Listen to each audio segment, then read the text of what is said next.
A few weeks ago, I had someone ask me the question, how do you stay patient with people? And I remember thinking that is really a good question, but I couldn't help but think that wasn't the real question they were asking. Sometimes it's always the question behind the question. And what I perceived it to be was the real question should be, how do you stay patient with people when you're running on fumes? Because when you're rested, grounded, supported, see, patience isn't that hard. But when you're exhausted, when you're stretched too thin, when you are internally quietly questioning your own worth, suddenly everything seems a lot more difficult. See, it's the same people, it's the same situation, but what's different is your capacity is different. And that matters, especially right now, because we're all living in a time where people keep saying love is missing, empathy is gone, kindness is rare, civility seems to be non existent. But I'm not convinced that love has actually disappeared. I think a lot of people are just depleted. And when love feels hard, we tend to assume that something is wrong with us, something's wrong with our heart. But maybe the better questions are, what's actually empty? What has been wounded? What are the things that have been unexamined? Welcome back, guys, to the Emmanuel Dr. EG3 podcast. I'm your host, Emmanuel George, but most folks around here just call me Dr. EG3. This is a space where we talk about life, growth, and becoming that real kind, the kind that requires honesty, reflection, and responsibility. And today, I want to talk about love. Not that sentimental version, not the performative version, but the kind of love that actually holds up under pressure. We tend to talk about love like it's a personality trait. Some people are loving, some people aren't. But love isn't a trait, it's a capacity. And capacity changes depending on what you're carrying. That's why the same person could be generous one day or short-tempered, which feels to be in the next moment. It's why patience can feel natural one week and impossible the next. And I want you to know that's not hypocrisy. That's actually depletion. And when we don't name that, when we don't understand that, we start moralizing exhaustion instead of addressing it. See, love has a source. And I want you to think about that, about your phone for 1 second. Have you ever plugged it in at night, woke up the next morning, wiped the crust out of your eyes, and it's now on 3%? See, the charger is there, the plug was there, the phone was there, everything looks like it was right. But see, it was the outlet. It was kind of maybe jostled or it wasn't fully plugged in. And that's what it looks like when you're busy just doing good things, but you're disconnected from the things that actually restore you. See, we might show up. We still stay responsible. We keep it moving. We're trying to check all the boxes, but we're not being replenished like we should. And eventually, that love, that care, that patience starts feeling just kind of expensive. Not because the people have changed, but because our connection to what grounds us has weakened.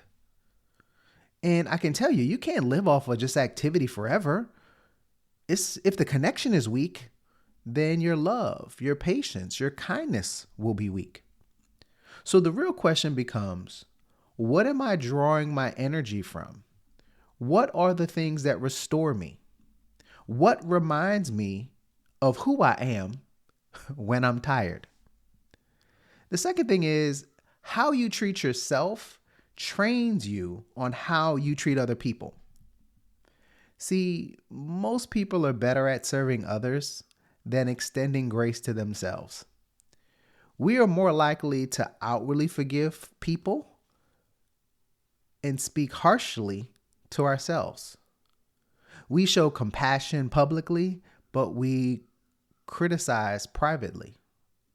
We offer patience to those connected to us, but we don't extend any patience to ourselves.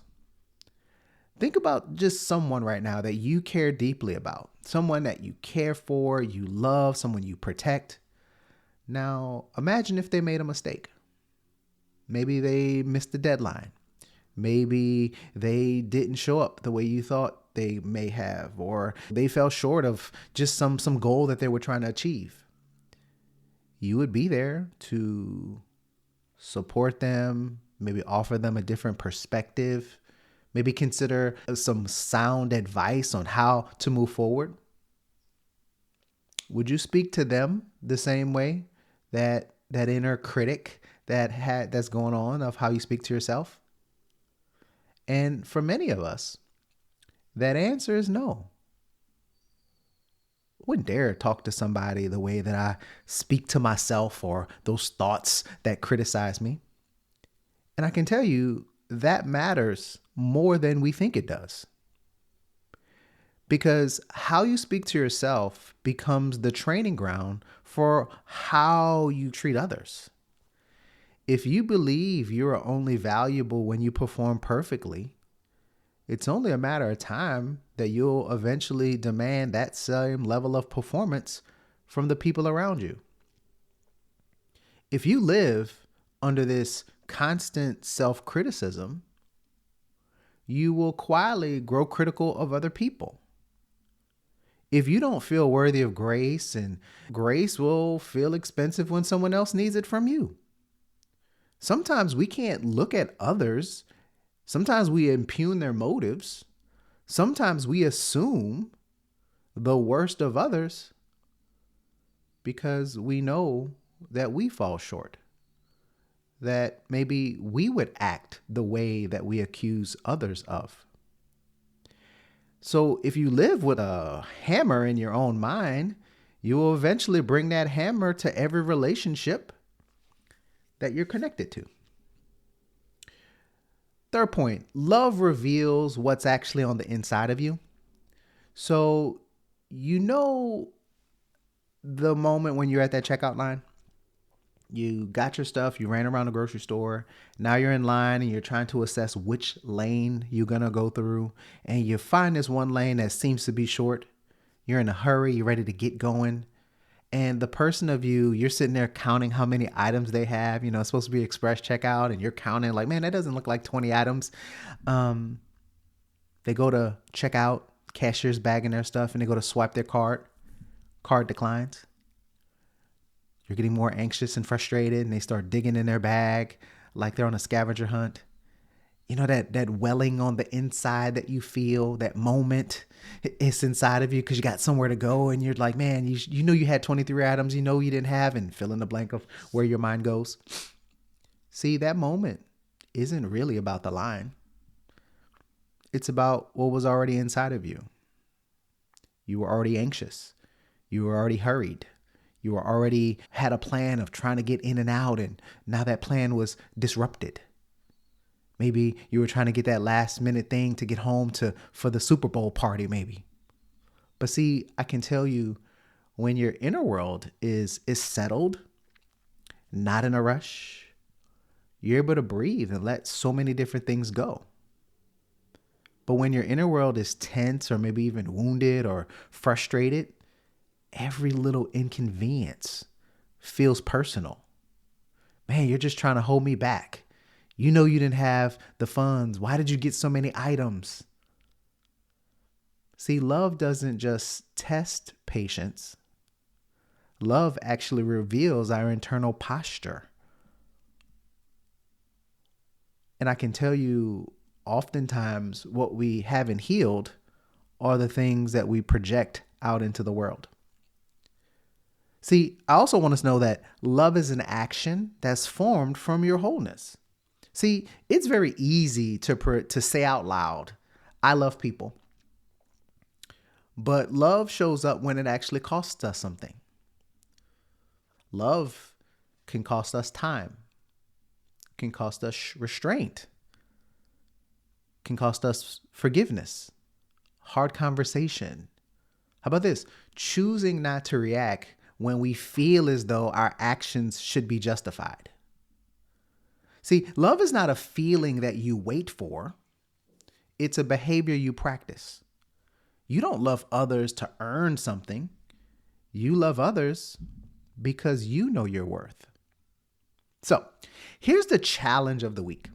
I want you to pay attention just this week, next couple of days. How is it that you're speaking to yourself when you don't hit the mark that maybe you set for yourself?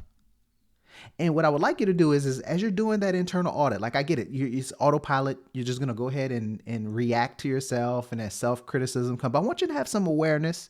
And I just want you to catch one harsh sentence that you're seeing. Don't interrupt it. But what I would like you to do is once it kind of happens, once that thought, scrolls against the screen of your mind, I would like you to replace it with something that's honest, but more importantly, humane. How can we turn off the criticism a little bit? Because the way you practice that love and that conversation internally, I'm a true believer, what's on the inside eventually comes back out. So as I wrap, I truly believe love is possible, but it does require some responsibility from us. Responsibility for the things we carry, responsibility for the things, thoughts, actions, attitudes we project. Responsibility really for how we show up when things aren't easy and maybe even a little hard. And I can tell you that work starts a lot closer to home than we think. And as always, guys, I love you much.